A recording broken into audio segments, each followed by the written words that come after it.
Discovering Alabama is a production of the Alabama Museum of Natural History.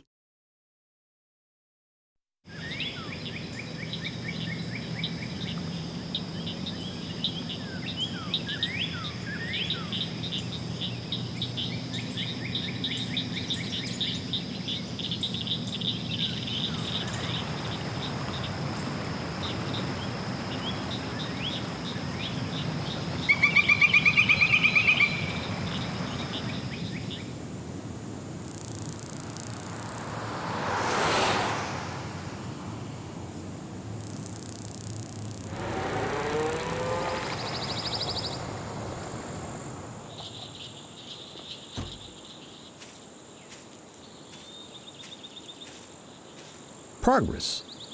Movement as toward a goal, to advance. Development. Growth. Steady improvement, as of a society or civilization. A ceremonial journey made by a sovereign through his or her realm.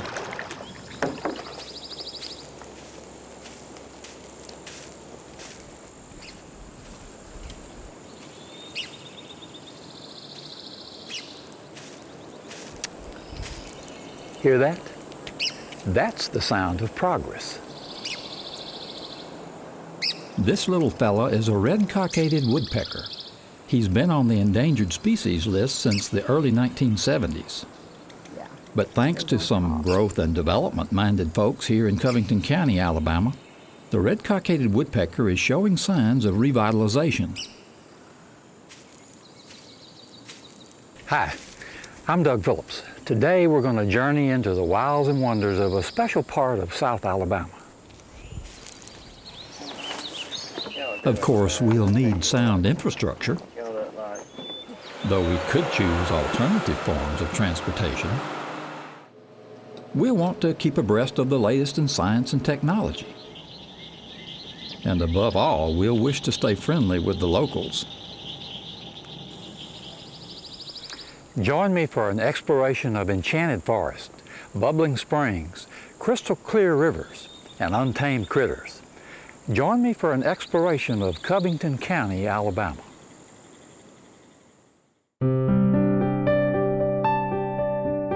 This program is about a land unknown to many people, a land that in many ways has maintained its native natural wonders, a place of bountiful backcountry, forests, streams, and wildlife more diverse than can be found in much of the inhabited world. Come along with me as we explore the wild wonders of this land. Come along as we discover Alabama.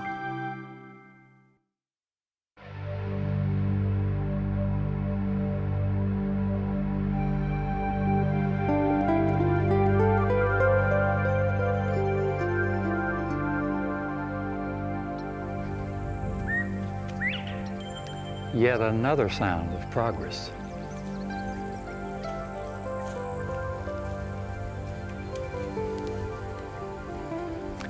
Welcome to Discovering Alabama, and welcome to the enchanted forest of Covington County, Alabama. More specifically, we're in the Conecuh National Forest. We're going to walk the Conecuh Trail and use the opportunity to consider all of the surrounding county.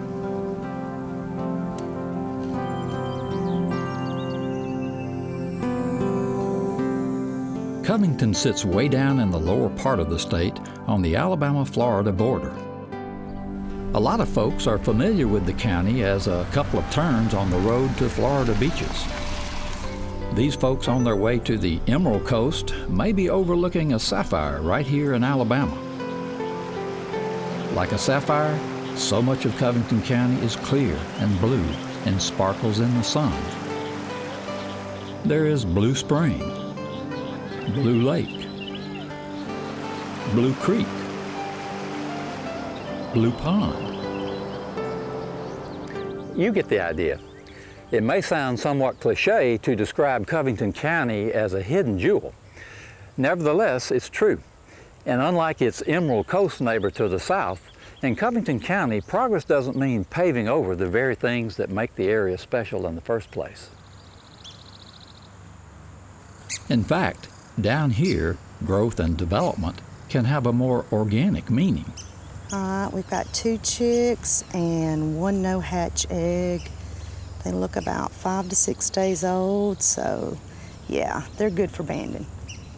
For example, it might refer to the healthy progress of infant woodpeckers.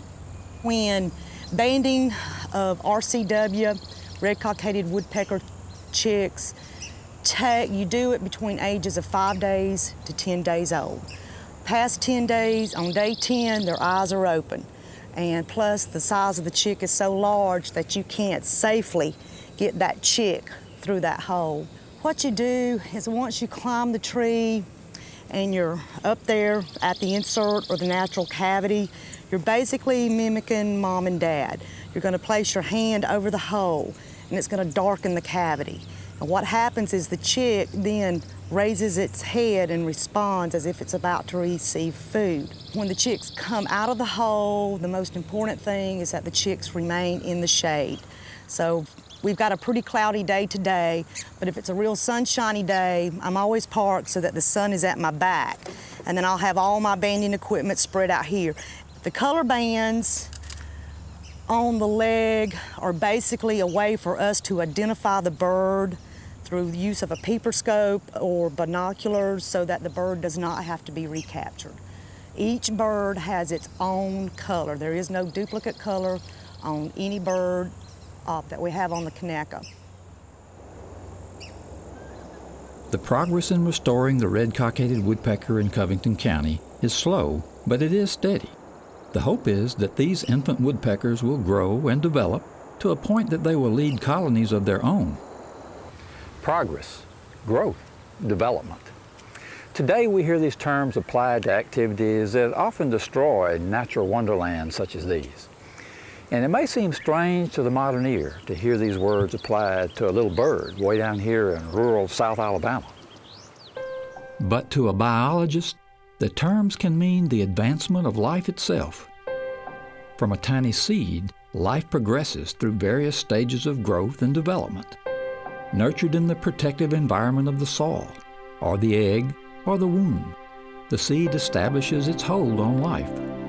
Here it matures until it is delivered into the greater world. The southern forest has nurtured the progress of creation for countless centuries. There was a time, however, when that modern definition of progress took its toll. What the old folks tell me, back the early part of the 1900s, much of the forest was badly overcut, almost totally depleted in many places. And I've seen pictures of those times, and it's hard to believe. But that was back when there was an industrial boom in the Northeast, and the nation was also growing westward. And the South was called upon to supply a lot of that wood that went to those places. And the wood that was grown and produced here was used for the development of our nation. And this land was pretty well clear-cut back then. Concurrent with an industrial revolution to the north came a hurried expansion to the west. Great pressure was put upon southern resources, Alabama resources. Construction across the United States often meant destruction of southern forests. At one point, the largest sawmill in the United States, some say the largest in the world, was located in Lockhart, Alabama. Lockhart was created from Jackson Lumber Company. They came in to harvest the timber that was here and created a little town. They built the houses for their workers and for the bosses of the lumber company. They built a beautiful, magnificent church. They built a school here. Of course, when the timber was gone, so were the jobs, and so was the urbanization of Lockhart. Today, a park stands in tribute to what once was.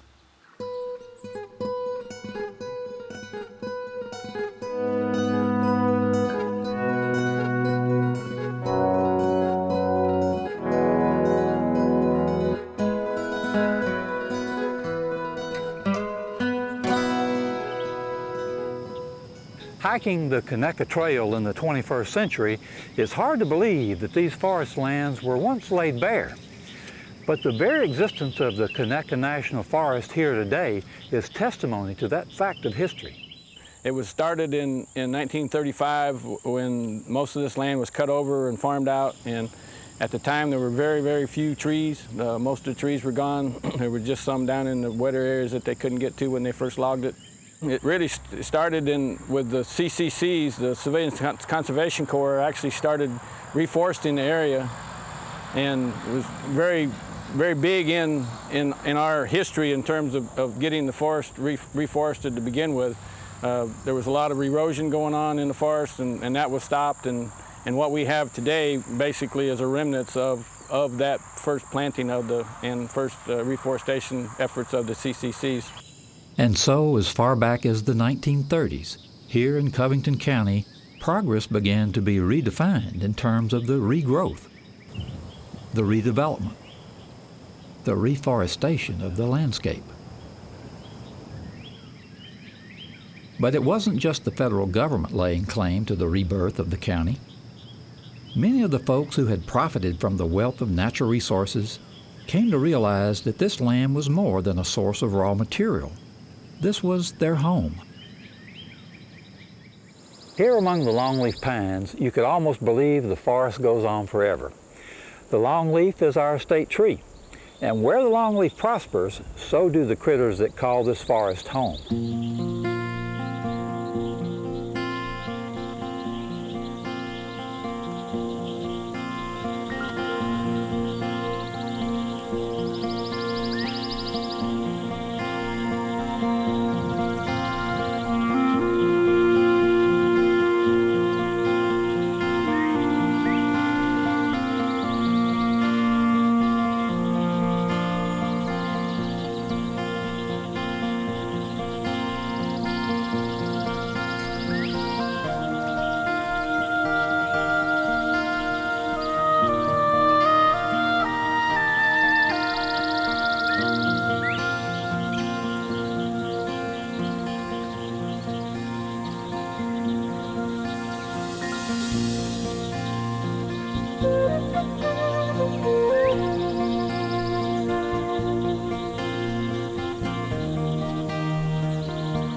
Here in the Wonderland of Covington County, a nurturing environment allows for the growth and development of a diverse mix of young life.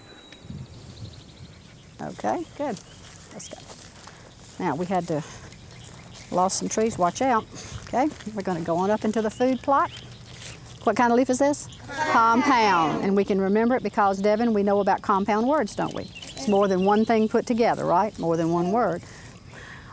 Being a third grade teacher, I teach all of the subjects. So when my children came out today, they were working on a math project, finding items to calculate the area. And so it's very easy for us to take I guess what you would call just a regular objective like math and come out and use the environment to teach. I can teach this in my classroom very easily, but this gives me a chance to combine the best of it all. I feel like that using the environment is the best way to reach some of these children because it interests them. It's hands-on, it's something they can see. They can see how it affects them. And I just feel like that I want my children to be lifelong learners, and I want them to be participants in their learning. And you can do that with environmental education. Covington County features an amazing array of environments that can make learning fun for kids of all ages. One of the learning environments that you might not expect to find way down here in the lower coastal plain is a bat cave. But it's just one more example of the hidden jewels that can be found in Covington County. Another example would be the brilliant botanical beauty.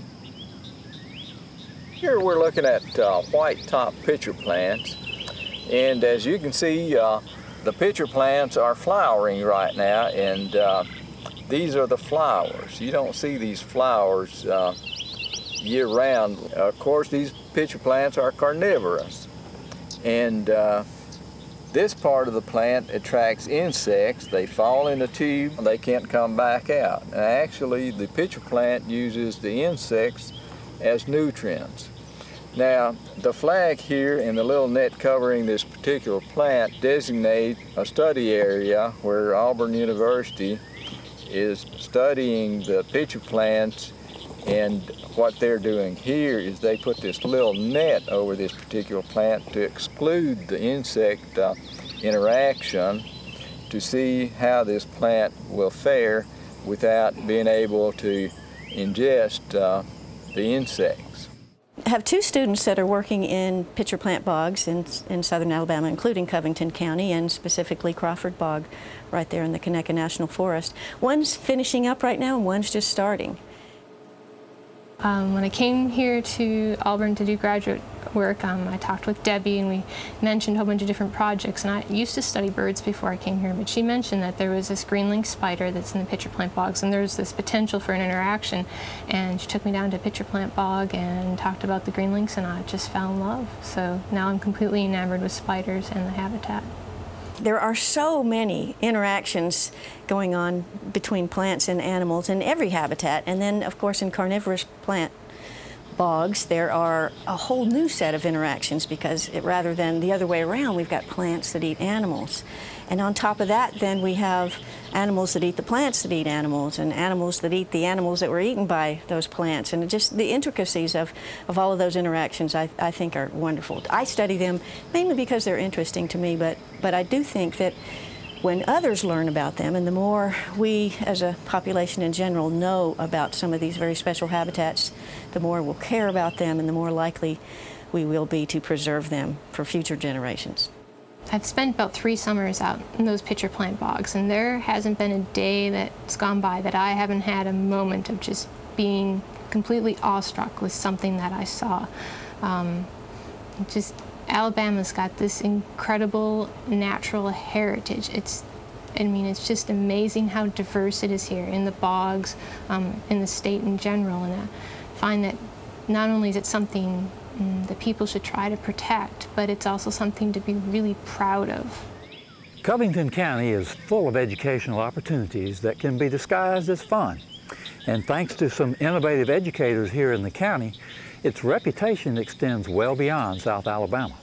We entertain students from about 16 different universities, with Auburn being our primary client.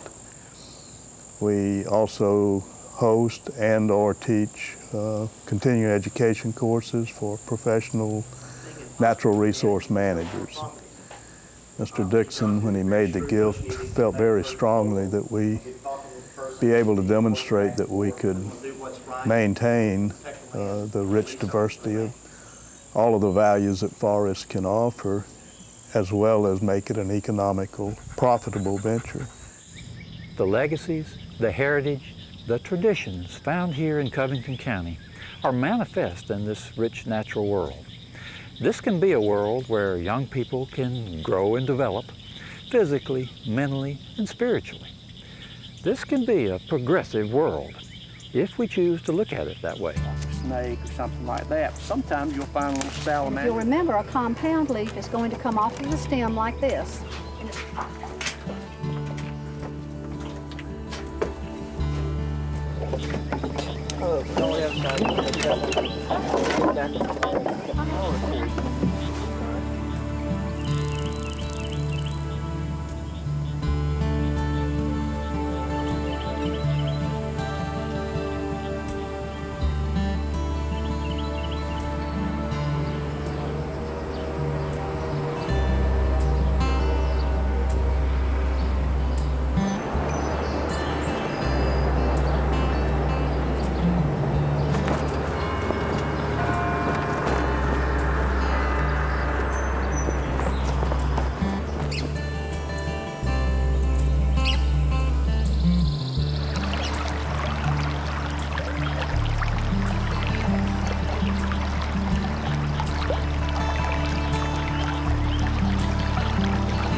We've had a bunch of fun today hiking the Conecuh Trail, exploring the natural wonders of Covington County, visiting with the people of the county.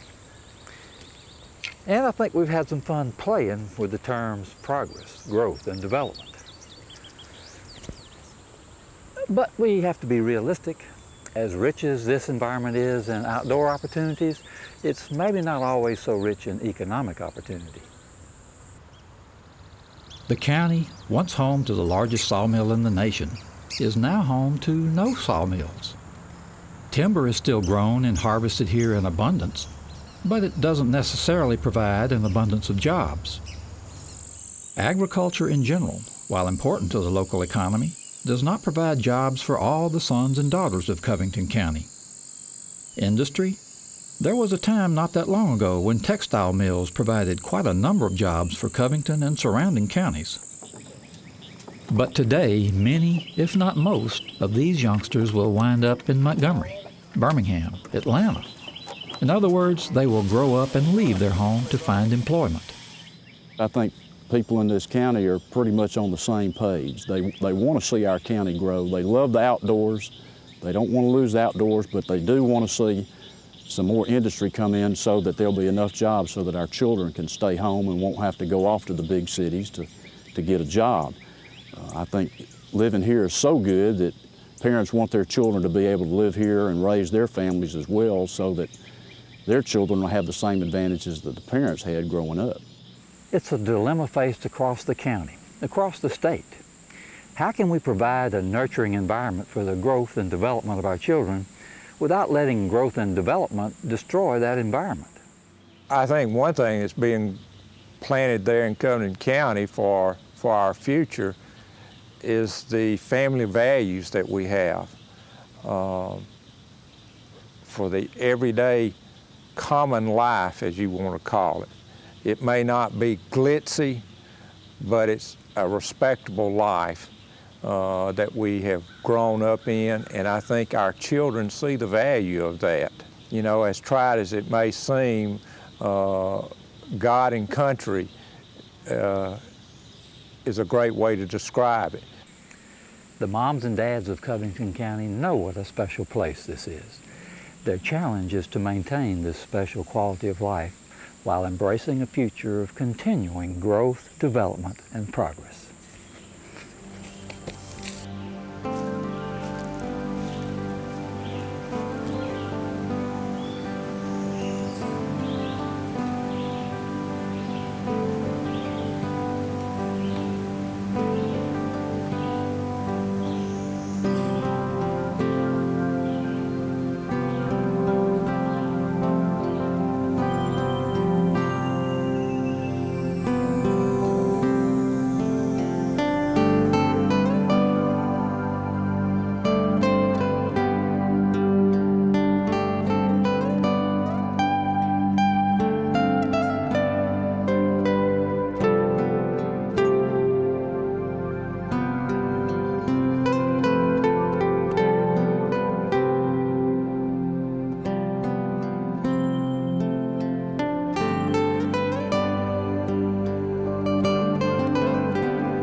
Discovering Alabama is a production of the Alabama Museum of Natural History, the University of Alabama. This program is supported by grants from the Solon and Martha Dixon Foundation, the Alabama Wildlife Federation, working for wildlife since 1935, the Alabama Department of Conservation and Natural Resources, State Lands Division, and Legacy, Partners in Environmental Education.